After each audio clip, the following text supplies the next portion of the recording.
할렐루야. 오늘도 새날을 주신 하나님을 찬양합니다.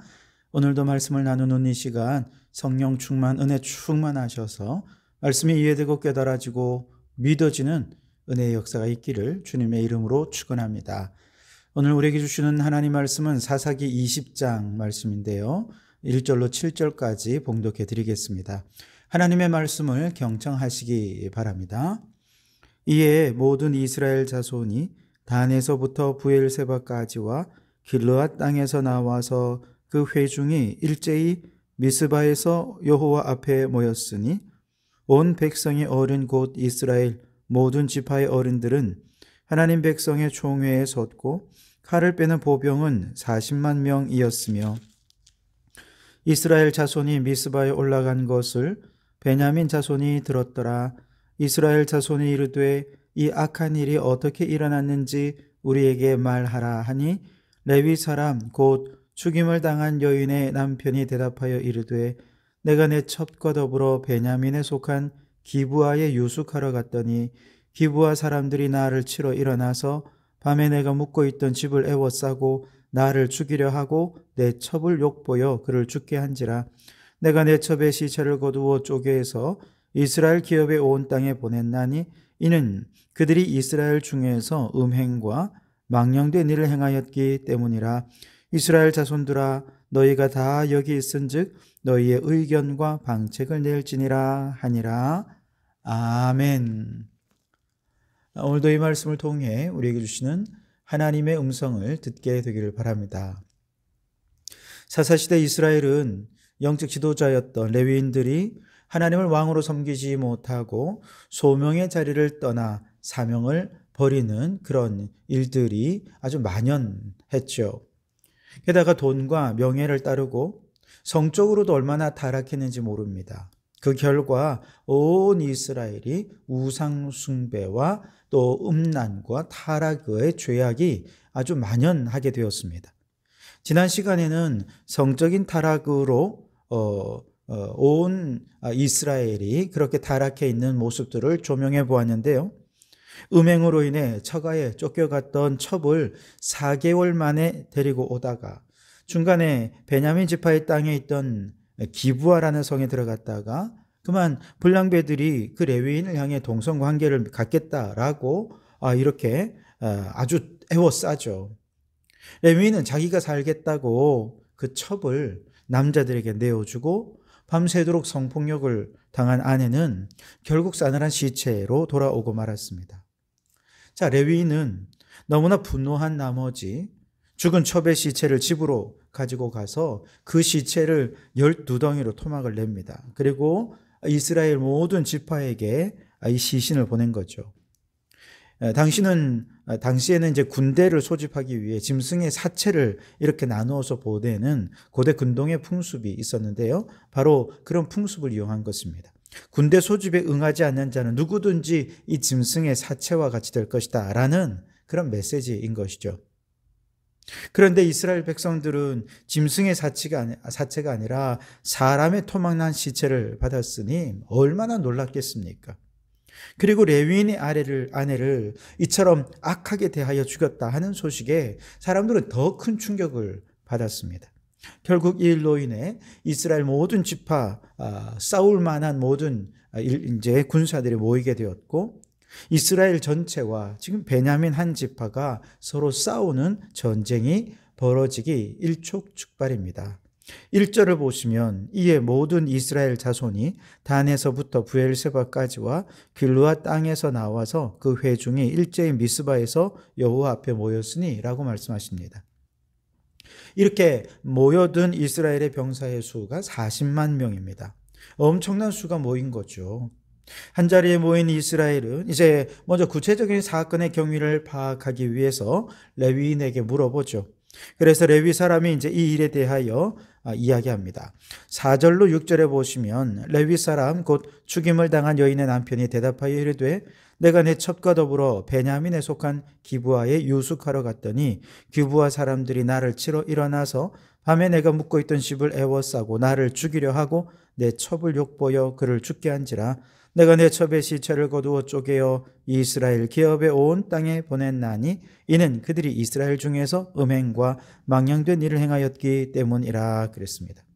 자, 이 레위인은 사건의 경위를 설명하면서 사실은 자세히 읽어보면 사건을 살짝 왜곡합니다. 우선 기브아 사람들이라고 표현을 했는데요. 이 사람들이라는 표현은 소수의 불량배들을 의미하는 게 아닙니다. 기브아의 지도자들, 유지들, 이런 그 성에 아주 책임 있는 사람들을 의미하는 말입니다. 다시 말해서 지금 이 사건은 기브아의 몇몇 불량배들의 얘기가 아니라 지도층 인사들의 도덕적 해이로 인해서 의도적이고 조직적으로 행해진 범죄였다라는 뉘앙스로 지금 이 사건을 확대하고 있는 것이죠. 왜냐하면 단지 일부 불량배들의 일탈에 의해서 이 사건이 일어났다 그러면 이스라엘 모든 족속이 다 나와서 전쟁할 필요가 없어지잖아요. 싸울 명분이 부족해지기 때문에 그럴 것입니다. 또한 이 레위인은 자신에게 불리한 내용은 설명을 하지 않습니다. 이 기브아의 불량배들이 자신을 죽이려 한 게 아니라 사실은 자신을 욕보이려 한 것 아닙니까? 그리고 자신의 첩을 욕보여 죽게 한 과정에도 자신의 잘못이 있잖아요. 자신이 첩을 밀어넣었잖아요. 그런데 거기에 대해서는 전혀 언급하지 않고 자신에게 유리한 말만 증언한 것이죠. 물론 사람마다 자신에게 유리하고 자신을 정당화하는 말을 하는 게 일반적인 일이겠습니다만 그는 이스라엘 백성들에게 기브아 사람에 대한 적대감을 증폭시키고 그 분노를 더 들끓게 해서 자신의 사적인 복수를 감행하려는 의도로 사건을 조작 왜곡하고 있는 것이죠. 여러분, 이 사람은 레위 사람이잖아요. 하나님의 말씀을 가르치고 말씀대로 살아야 하는 하나님의 사람이라고 한다면 자신의 사적 복수를 위해서 사건을 이처럼 어떤 부분은 막 과장하고 어떤 부분은 빼버리고 그렇게 왜곡하면서 사람들을 이용하려 하면 안 되는 것 아닙니까? 그런데 이런 일이 일어나고 있는 것은 결국 하나님을 왕으로 섬기지 않는 하나님에 대한 두려움이 없는 사사시대의 특징이었다고 말할 수 있을 것입니다. 오늘 우리가 사는 이 세상에는 이처럼 다른 사람을 이용해서 나 자신의 유익을 얻으려는 일들이 우리 주변에 너무나 많이 일어나지요. 그 과정에서 거짓과 음모와 술수와 배신이 난무하는 것도 사실입니다. 그러나 적어도 하나님의 말씀대로 살아야 하는 우리 성도들은 자신의 유익을 위해 거짓을 말하는 거나 혹은 사건을 왜곡하거나 조작하거나 그래서는 안 되는 것 아닙니까? 나를 위해 다른 사람을 이용하기 위해 거짓된 선동을 하는 것은 얼마나 큰 죄악인지 모릅니다. 하나님이 우리의 왕으로 그렇게 믿고 섬긴다면 하나님이 두려워서라도 그래서는 안 되는 것이죠. 그러니 여러분, 하나님을 두려워하는 마음으로 코람되어 우리가 지금 하나님 앞에 있음을 잊지 마십시오. 사람들을 이용하려 하지 말고 이를 위해 거짓과 술수가 아닌 이제는 정직과 정도로 하나님의 백성답게 살아가는 우리 성도들이 되시기를 주님의 이름으로 축원합니다. 자, 이렇게 40만 명이나 되는 이스라엘 군사들이 모였습니다. 그리고 레위인이 하는 말을 철석같이 믿었습니다. 분노에 가득 차서 베냐민 지파를 공격합니다. 베냐민 지파 사람들 역시 이들에 맞서기 위해서 전열을 정비합니다. 40만 명 가운데 36만 명이 전쟁에 투입되고 4만 명은 뒤에서 보급을 맡았습니다. 이스라엘은 이제 이렇게 한 마음이 되어 기브아 성을 치려 하지요. 본격적인 싸움에 앞서서 이들이 베냐민 지파 사람들에게 우리가 그대들과 상대하지 않을 테니 저 기브아 사람들 불량배들만 넘기라는 것이죠. 그렇게 해서 우리 악을 제거합시다. 악을 제거하면 우리가 싸울 필요가 없는 것 아니냐고 요청을 하죠. 13절에 보면 그런즉 이제 기브아 사람들 곧 그 불량배들을 우리에게 넘겨주어서 우리가 그들을 죽여 이스라엘 중에서 악을 제거하여 버리게 하라 하나 베냐민 자손이 그들의 형제 이스라엘 자손의 말을 듣지 아니하고 그랬습니다. 베냐민 지파는 이스라엘의 말을 듣지 않고 기브아를 내어주기보다 싸우기로 결정을 합니다.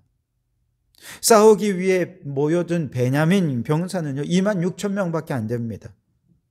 그리고 그 외에 기브아 주민 중에서 왼손잡이, 즉 전쟁을 위해 훈련된 자가 700명 정도 됩니다. 다 해봤자 26,700명이에요.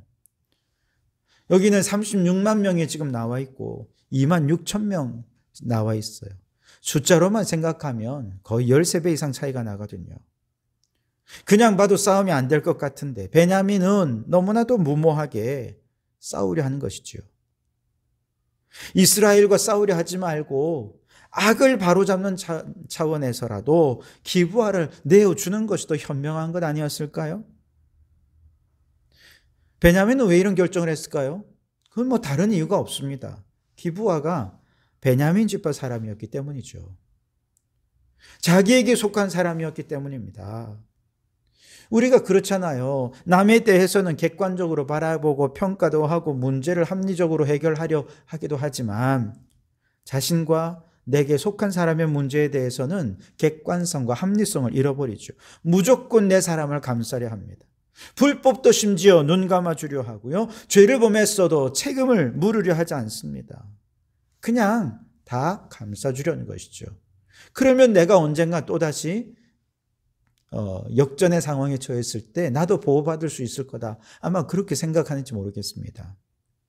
베냐민 지파와 기브아 사람들로서는 사실 지금 전쟁하기 직전이 그들의 죄를 뉘우치고 악을 제거하고 회개할 수 있는 마지막 기회였지만 그만 이 기회를 놓쳐버리고 말았습니다. 이제 돌이킬 수 없는 전쟁을 피할 수 없게 된 것이죠. 팔은 안으로 굽는다고 하지 않습니까? 그러나 여러분 이게 당연하다고 생각하지 마십시오. 자기 사람이라고, 자기 지파라고, 같은 학교 출신, 같은 군대 출신, 같은 지역 출신, 그렇다고 감싸주고 용서하고 품어준다면 회개할 마지막 기회까지 잃어버리게 될 것입니다. 이것은 엄청난 큰 죄악입니다. 그러니 여러분, 우리의 믿음은 항상 객관적으로 하나님이 보실 때에 공의롭고 정의로운 믿음으로 서야 할 줄 믿습니다. 자, 이제 드디어 전쟁이 시작되는데 아주 길게 전쟁이 이어집니다. 총 3번에 걸쳐 전쟁이 이어지는데요. 2번은 이스라엘이 패배해요.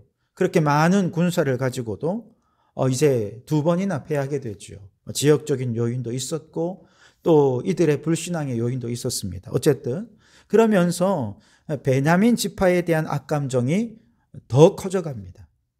그리고 이제 마지막 3번째 전투에서 승리하게 되는데 승리한 이후에 이들이 보복심으로 분노에 차서 베냐민을 아주 초토화시킵니다. 48절에 보시면 이스라엘 사람이 베냐민 자손에게로 돌아와서 온 성읍과 가축과 만나는 자를 다 칼로 치고 닥치는 성읍은 모두 다 불살랐더라 그랬어요. 여러분, 이 싸움의 시작은 어디서부터 시작되었습니까? 이스라엘의 악을 제거하기 위한 싸움이었습니다. 악한 자를 징계하기 위한 것이 목적이었습니다. 그런데 그 과정에서 뜻대로 되지 않죠. 4만 명이 죽임을 당합니다. 베냐민에 대한 분노, 원한이 더 크게 쌓이죠. 적대감이 더 커집니다. 그리고 그것을 갚아줄 때가 되었을 때 완전히 초토화시켜버리고 말았습니다. 그들이 누구인지, 왜 이 싸움을 시작했는지는 전혀 관심이 없어요. 속에서 일어나는 분노를 어떻게든 해소하고 싶었던 것이죠. 우리도 그럴 때 있죠. 어떤 일을 할 때 처음에는 참 좋은 의도로 시작했습니다. 근데 이게 시간이 지나면서 처음에 그 좋았던 의도와 계획을 잊어버릴 때가 있어요. 그리고 어느새 내 개인적인 욕심 혹은 분노 또 다른 목적으로 그 일을 행할 때가 있습니다. 그럴 때 브레이크가 필요합니다. 잠시 멈추고 자신에게 물어봐야 돼요. 나는 지금 무엇을 위해 이 일을 하고 있는가? 처음에 어떤 의도로 내가 이 일을 시작했던가를 물어봐야 됩니다. 모든 일이 어디서 시작된 것입니까? 결국 이스라엘의 하나님을 왕으로 모시지 않았기 때문에 일어난 일들이었던 것이죠. 하나님이 없는 세상은 절대 선도 절대 악도 없습니다. 오늘의 선이 내일의 악이 되고 오늘의 악이 내일의 선이 되곤 합니다. 오늘 우리 세상에는 이처럼 모든 것이 상대화되고 너무나도 혼란스러워요. 그 이유가 무엇이냐? 하나님이 왕이 되지 못했기 때문입니다. 하나님이 왕이 되신 하나님 나라.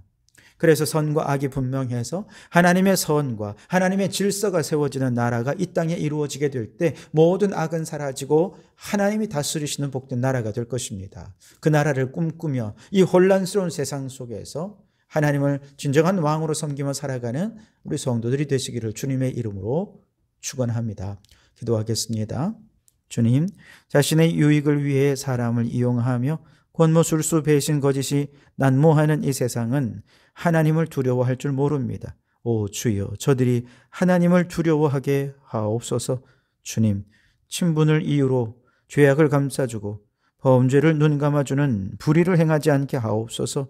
모두에게 하나님의 말씀의 법이 적용되어 정의롭고 공의로운 세상을 이루게 하옵소서. 하나님이 왕되지 못한 세상은 선과 악이 뒤죽박죽되어 버립니다. 하나님이 다스리시고 하나님의 질서가 세워지는 하나님 나라가 이 땅 가운데 이루어지게 해 주시옵소서. 예수님 이름으로 기도하옵나이다. 아멘.